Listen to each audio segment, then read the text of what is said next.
we have the Paris Agreement, and that was collective action. Yes. What was in the Paris Agreement, and what are the problems that are still arising from that?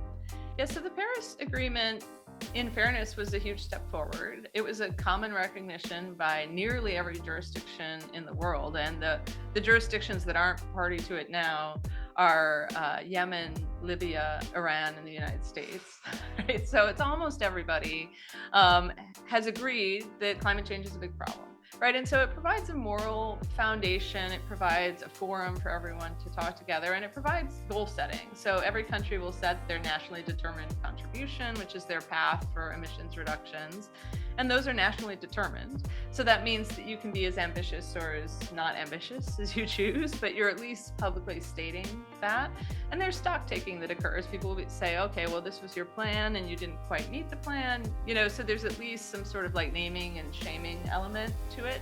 But it really lacks any enforcement mechanism or incentive effects. What are the kinds of things that you can build into a mechanism? So in the climate space, one really kind of intriguing tool that's come to the fore just this year, Europe has implemented the carbon border adjustment mechanism. And the nice thing about that mechanism is that it basically provides an answer to the domestic firms about the competitiveness problem, because you can say, okay, we're going to ask you to pay some price for your carbon emissions, but we're also going to ask any firm serving the European market to pay the same price. And if they have a carbon price at home, we will credit them for that. This isn't a protectionist mechanism. It's a mechanism to really level the European playing field. So it makes it easier for Europe to show ambition, but it also provides an incentive for other countries to be ambitious. We're making this coalition bigger, right? More and more countries could adopt. And then as that happens, that reduces these sort of competitiveness externalities. So what do you mean when you say international tax is a collective action problem? Some types of income are very internationally mobile, and particularly multinational corporate income is very internationally mobile. And so we had and have a problem where multinational companies are quite active in moving the income towards the lightly taxed jurisdictions. And this erodes the tax base of higher tax jurisdictions.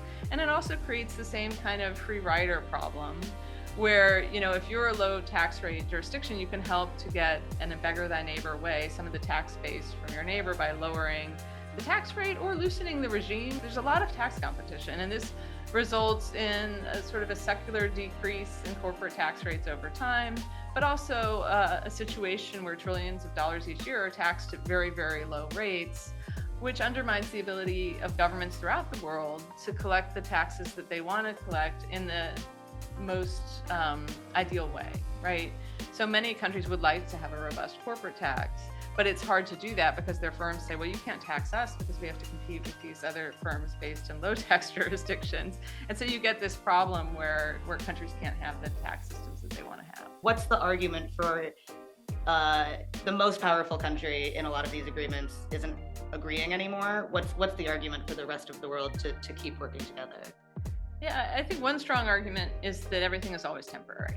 Even the United States, things can change, right? You want to have a structure that's resilient enough that when countries go in and out of it, the structure itself can, maintain some successes, right? So you could imagine something similar happening in the climate space, right? You don't necessarily need the United States to continue being ambitious. The United States is only 12% of world emissions. That still leaves 88% of world emissions that aren't the United States, right? So there's a lot of progress that can be made there without relying on US action.